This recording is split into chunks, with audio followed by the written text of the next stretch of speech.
आज तो हम क्योंकि सारी रात हमने जाग काटी, गाड़ी दौड़ाई, तब पहुँचे। तो बड़ा हमारे नैना कह रहे हैं कि आज आप बहुत अच्छे लग रहे हो, थोड़ी देर सो लेते। हमने कहा पहले गणेश जी का काम करेंगे फिर अपना कुछ देखेंगे। राम काज कीने बिन गाड़ी में नहीं विश्राम। तो वो कहाँ है, लेकिन बहुत अच्छा लगा। कल वहाँ पूर्ण हुआ बागेश्वर धाम में, और आज शांति सेवा धाम में प्रारंभ हो गया। नाम ही तो है, वो भी धाम है, ये भी धाम है। तो कहाँ थे हम, यहाँ पहुँच गए। हम आपको बताएंगे गणेश जी के पूजन से, दुर्वा चढ़ाने से, ऐसे बहुत उपाय हैं जिनसे आप अपने जीवन में अनवांटेड शत्रुओं से आप बच सकते हैं। अनवांटेड शत्रु, अनवांटेड जिनसे हमारा कभी सामना भी हम जानते भी नहीं, हम पहचानते भी नहीं, और वो लोग भी आपके विषय में आपको शत्रु मान बैठे हैं, आपका बुरा करना चाहते हैं। ऐसे लोगों से कैसे बचा जाए?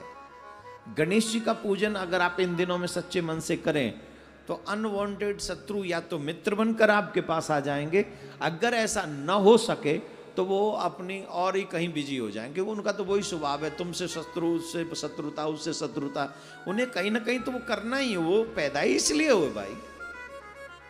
तो गणेश जी उनकी बुद्धि, क्यों बुद्धि के दाता वही है, गणेश जी उनकी बुद्धि घुमा देंगे, और ऐसी घुमा देंगे, ऐसी घुमा देंगे, या तो मर जाएंगे, और मर नहीं सके तो तुम्हारी तरफ मुंह करके नहीं सोएंगे। मां पार्वती के पुत्र हैं ये। कौन? जोर से बोलो, किन के पुत्र हैं? और मां पार्वती ही दुर्गा स्वरूपणी है, सिंह वाहनी है, हाथ में खड्ग है, और वही दुर्गा काली है। काली है, खप्पर वाली है, हाथ में जिसके तलवार है, दूसरे में खप्पर है, हाथ एक हाथ से तलवार चलाती है, दूसरे में रक्त उसके सर का और धड़ का उसी में इकट्ठा करके पी जाती है। तो अगर हम गणेश जी से प्रार्थना करें और कहें महाराज हमारे शत्रु बहुत बढ़ रहे हैं, तो गणेश जी कहेंगे माता जी हम तो लड्डू खा रहे हैं, आप देखो हमारा ये बच्चा हमको बुला रहा है। तो माँ कहेगी कोई बात नहीं, हमारे प्रिय बच्चे हो, तुम बैठो, तुम लड्डू खाओ, हम जरा इनके शत्रुओं से निपट के आते हैं। तो माय डियर, अगर दुर्गा माँ आ जाएं, सिंह पे सवार होके आ जाएं, और फिर क्या नाम है, हाथ में तलवार लेकर आ जाएं, तो बताओ कौन बचा सकता है? फिर उसे बचा सकता है? माँ को आने की जरूरत भी पड़ेगी क्या? माँ हल्के से सिंह से कहते हैं बेटा जरा घूमा। किधर? बोले उस शहर में जहां वो रहता है। रात्रि में सिर्फ स्वप्न ही आ जाए तो इतने में आदमी मर जाए, है ना? तो गणेश जी का पूजन कर। अब मैं थोड़ी कह रहा हूं, स्वयं गणेश जी के विषय में हमारे शास्त्र ऐसा कहते हैं, निर्विघ्नम कुर्मे देवः सर्व कार्येषु सर्वदा। हमारे विघ्नों को दूर कीजिए। और इसीलिए तो कहते हैं गणेश जी को विदा नहीं करना चाहिए, क्योंकि अगर ये विघ्न हरण है, अगर हम इन्हीं को विदा कर देंगे तो हमारे विघ्नों का हरण कौन करेगा फिर? है ना? इसलिए उनको विदा नहीं करना। मैं आप जो आपका वो है नियम वो आप करें। मैं तो अपना छोटा सा भाव बता रहा हूं। तो गणेश जी को अपने घर में, कई लोग कहते कई गणेशों की छवि हमारे घरों में है, लेकिन हमारा मानना ऐसा है एक घर में एक गणेश जी की छवि रखनी चाहिए जीव को, और नित्य पूजा करनी चाहिए। आप अपने आराध्य की पूजा करें, लेकिन आराध्य की पूजा से पहले पहले गणेश जी की तरफ घुमाएं और फिर आराध्य को। उससे आराध्य भी प्रसन्न होंगे। क्यों? देवताओं ने ही उन्हें सर्वप्रथम पूज्य देवता घोषित किया,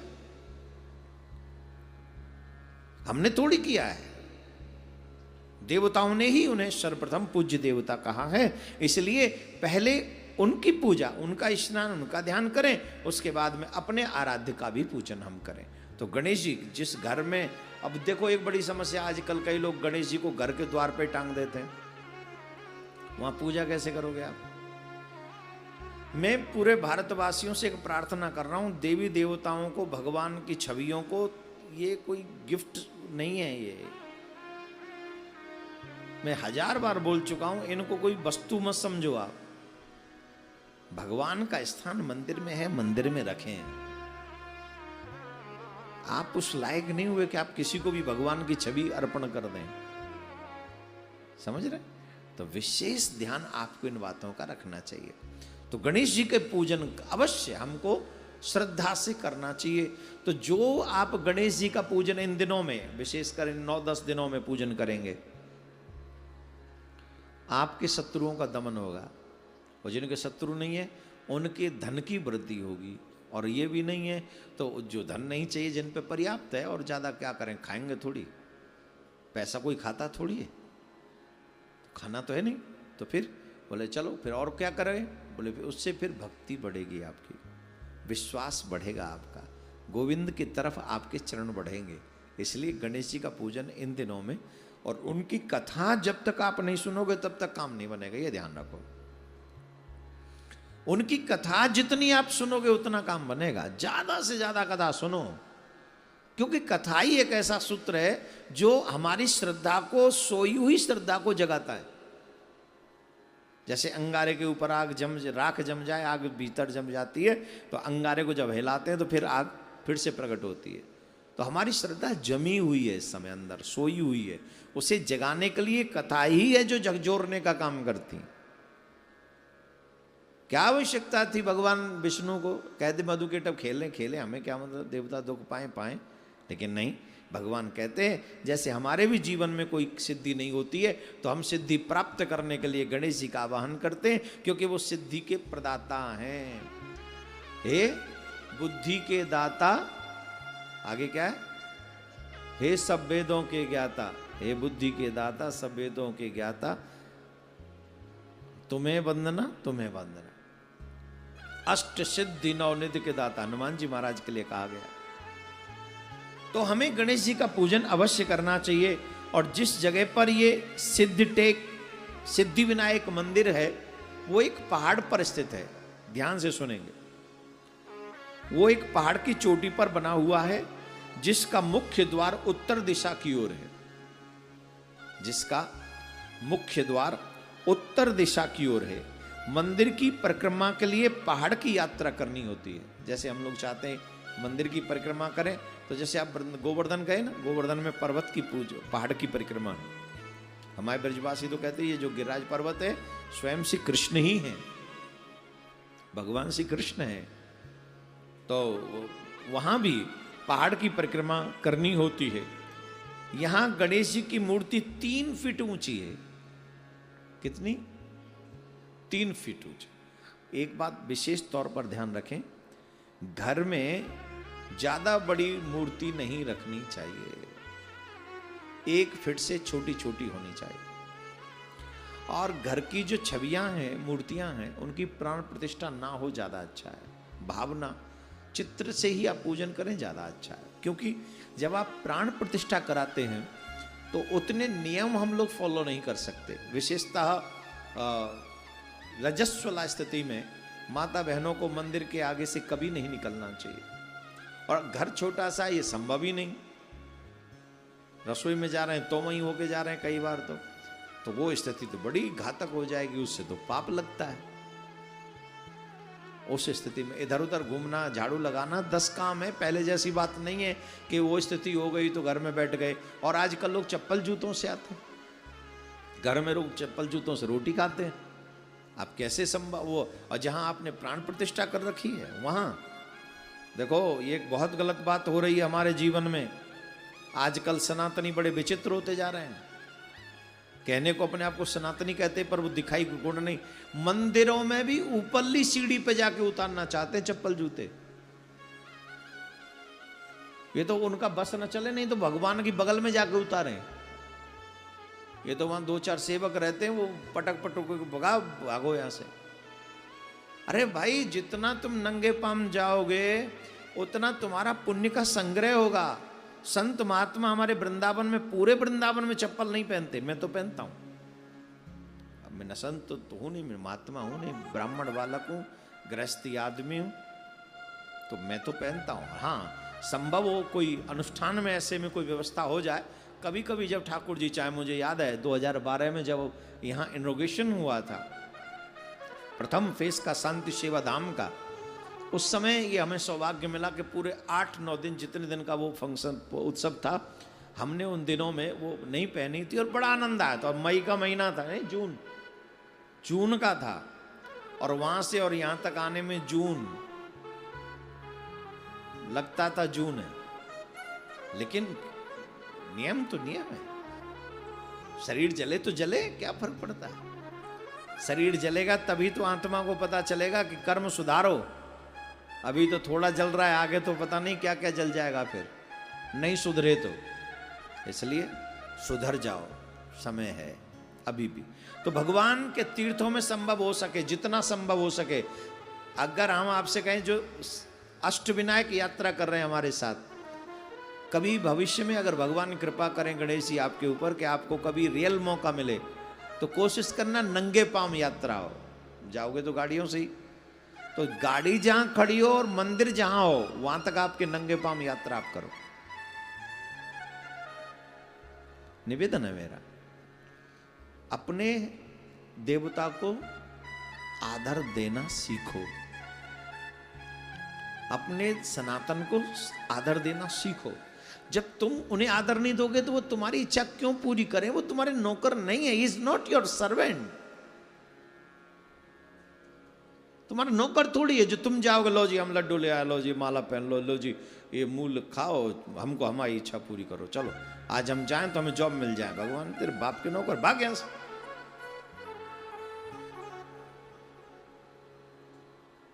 वाणी में विनम्रता नहीं है, नैनों में स्नेह नहीं है, हृदय में प्रेम नहीं है, और बुद्धि में विश्वास नहीं है। कैसे देते हम तुम्हें? और तू मत आ, तेरी वजह तो कोई 4 और आ जाएंगे। भगवान के यहां तो जाओ, मुंबई में सिद्धि विनायक में कितनी भीड़ लगी पड़ी है। ये अलग बात है, कुछ वीआईपीओं के कांटेक्ट हैं वहाँ मंदिर कमेटी में, वो सब थोड़ा अलग से वीआईपी। उस पाप तो हम भी करते हैं, लाइन में तो हम भी नहीं लगते हैं, हमें भी वो लोग ले जाते हैं कि चलो आप महाराज आपको यहाँ से ले जाते हैं। ये पाप तो हमारा भी, हम आप सबके सामने स्वीकार कर रहे हैं। इसलिए स्वीकार कर रहे हैं, जो पाप हमसे होते हैं वो कम से कम आपके आगे प्रस्तुत कर देंगे तो बच जाएंगे। थोड़ा बहुत तो बच्चे, न बच्चे न बच्चे, सच तो सच। हमें भी वो पीछे वाले गेट से आओ महाराज यहाँ हो के आ जाओ,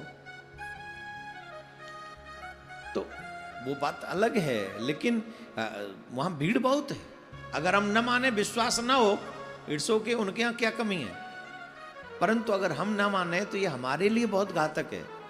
इसलिए श्रद्धा और विश्वास के साथ पूजन करना, भक्ति करना हम सबके लिए महत्वपूर्ण है। बोलो राधे राधे। तो परिक्रमा करते समय हमने तो देखा गोवर्धन की लोग परिक्रमा करते चप्पल जूते पहनकर। वृंदावन की परिक्रमा देखें कि नहीं तुम लोगों ने? वो कुछ पैरों में बांध के कुछ, तो जो संत महात्मा हैं उनके हम कुछ नहीं कह रहे। 3-3 परिक्रमा एक दिन में देते हैं वो, तो उन्हें तो कोई ना कोई सुरक्षा चाहिए। पर जो महीने में एक परिक्रमा देते हैं उन्हें अपने पैरों में कुछ नहीं पहनना चाहिए। मैं आपको आइडिया दे देता हूँ, गर्मी के दिनों में रात में परिक्रमा करनी चाहिए, वो भी चांदनी रातों में। सर्दियों में दिन में परिक्रमा करनी चाहिए, वो भी डे टाइम में। तो न तो तुम्हें तब धूप सताएगी, न तुम्हें तब धूप सताएगी, लेकिन नंगे पांव। इवन आपके पैरों में वो जो होते हैं ना, सब क्या बोलते हैं उनको, सॉक्स, वो भी नहीं होने चाहिए। अरे रज का स्पर्श होने दो रे, भाग्य जगने दो, काहे तुम अपने आप को घना वीआईपी बना रहे हो। जितना हो सके या तो करने जाओ तो श्रद्धा से। तो जो भी अष्टविनायक यात्रा पर निकले हैं हमारे साथ, उन सबसे आग्रह, जब भी भगवान रियल लाइफ में आपको मौका दे, जहां आपकी गाड़ी खड़ी हो, चाहे 1 किलोमीटर या 100 मीटर की डिस्टेंस पे, वहां से नंगे पांव यात्रा कीजिए आप गणेश भगवान के मंदिर के लिए, नंगे पांव।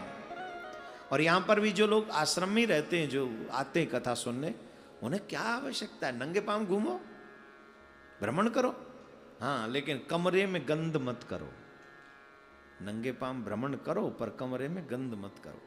पता चले कि हर जगह से नंगे पांव आए और वो जाके चादरों को कर दिया शुद्ध। पहले फिर अपने चरण प्रक्षालन करो, अपने ही चरणों का अगर श्रद्धा आपकी अपनी हो तो थोड़ा सा, और नहीं संभव हो तो उन्हें जाने दो, और फिर जाके कक्ष में विश्राम करो, नियम का पालन करो। बोलो राधे राधे। यहाँ हाँ हम बता रहे थे कि घर में मूर्ति जो है वो ज़्यादा बड़ी नहीं रखनी चाहिए, 1 फीट से नीचे होनी चाहिए, प्राण प्रतिष्ठा नहीं होनी चाहिए। अगर प्राण प्रतिष्ठा की है तो फिर विशेषतः उसकी पूजा होनी चाहिए। निवेदन, आग्रह स्वीकार करें। सनातन मर्यादा से जितना संभव हो सके उस मर्यादा का फॉलो अप करें। यह ना करें कि हमसे नहीं होगा बस ऐसे ठीक है, ऐसे नहीं। करने लायक हो तो करो। अगर नियम पे नहीं चलोगे तो भगवान भी कह देगा कि फिर मैं ही क्यों मानूं तेरी बात। जितना संभव हो, अति नहीं करो पर जितना संभव हो। अब चित्र में भी जैसे प्रिया कांजू का चित्र आप अपने घर में लेके गए, प्राण प्रतिष्ठा तो नहीं है पर ठाकुर जी का चित्र नहीं है वो। अगर चित्र है तो उनके सामने आप जाके खड़े हो जाओगे, वहां नियम थोड़े कम हो जाएंगे, ये समझ लो। इसलिए हम कह रहे हैं तो ऐसे आप उनका पूजन करें। परिक्रमा वो 3 फीट से ऊंची और 3 फीट ऊंची तो वो छवि है वहां पर, और 2.5 फीट चौड़ी है वो छवि। सिद्ध टेक में जो गणेश जी महाराज सिद्धि विनायक विराज रहे हैं वो 3 फीट लंबी है और 2.5 फीट चौड़ी है। मूर्ति का मुख उत्तर दिशा में है, वहां जो भगवान की छवि है वो उत्तर दिशा में है। यहां सबसे पुराने मंदिरों में से एक है, लगभग 200 वर्ष पुराना ये मंदिर है। कितना? जोर से बोलो। 200 वर्ष पुराना ये मंदिर है जहां पर भगवान विष्णु ने गणेश जी का आवाहन किया, गणेश भगवान की तपस्या की, एक तरीके से ध्यान किया, जहां पर उन्होंने सिद्धि प्राप्त की। तो ये गणेश जी के दूसरे अष्टविनायक में से दूसरे भगवान का ये दर्शन आप कर रहे हैं।